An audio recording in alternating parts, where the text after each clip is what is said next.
Jake Carter never saw himself as just a truck driver. To him, trucking was an art, a science, and sometimes, when dealing with bad weather and worse traffic, a high-stakes survival game.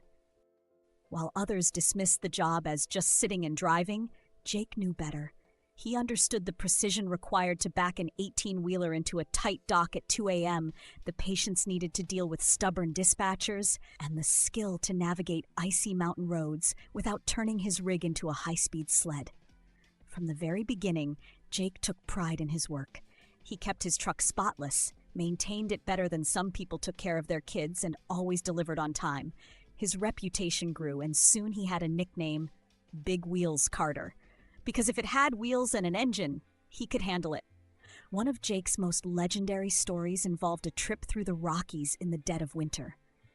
His boss had warned him about the storm, but the delivery was urgent. So, with a thermos of coffee strong enough to dissolve paint, he set out. Halfway up a steep grade, the snow started falling hard. Visibility dropped to near zero. Then came the worst sound a trucker can hear. His tires lost traction. The rig started sliding backward. Heart pounding, Jake did everything he could, downshifting, feathering the brakes, saying a quick prayer to the trucking gods. Just when it seemed like he'd have to abandon ship, a little old lady in a beat-up Subaru pulled up next to him. She rolled down her window and shouted, "Need a push, Sonny?"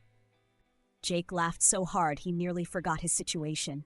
He waved her off, found some grit, and, using every bit of skill in his bones, got the truck back under control.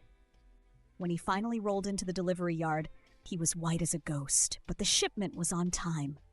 Life on the road wasn't always a comedy. There were moments that tested Jake's resolve. One of the toughest was losing his best friend, Tom, another trucker, in an accident caused by a reckless driver. Tom had been his road brother, the guy he swapped stories with over the CB radio during long night drives. Losing him hit hard. For the first time, Jake questioned if the job was worth it. He took a break, but the road called him back. He realized that the best way to honor Tom was to keep driving, and to do it even better than before.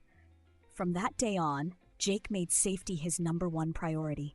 He started mentoring younger drivers, teaching them the tricks that could save their lives one day. After years of working for someone else, Jake had an idea. Why not start his own company? He knew the business inside out, and more importantly, he knew how to treat drivers right, something he felt too many companies got wrong. The leap wasn't easy. He took out loans, spent sleepless nights planning, and at one point had to sell his beloved classic Mustang just to keep things afloat. But he refused to give up. His first truck had his name on the door, Carter Hauling and Logistics. It was just him at first, hauling loads and taking calls between stops. But his reputation for reliability spread fast. Before long, he had more work than he could handle alone. He hired his first driver, then another, then another. Today, Jake owns a fleet of 8 trucks and employs a team of drivers who share his passion for the road. He makes sure they're paid well, treated fairly, and always get home for important family moments, because he remembers the birthdays and holidays he missed in his early years. Now, when Jake rolls up to a truck stop, younger drivers recognize him. They ask for advice, and he's always happy to share a story, like the time a raccoon stole his sandwich at a rest stop, or when he accidentally delivered a load of beer to a high school instead of a bar. He fixed that one real quick. Jake's story proves that trucking isn't just about driving. It's about skill, endurance, and heart. And if you do it right, the road can take you places you never imagined. One thing's for sure, no matter how many trucks he owns, Jake Carter will always be a trucker at heart. And he wouldn't have it any other way.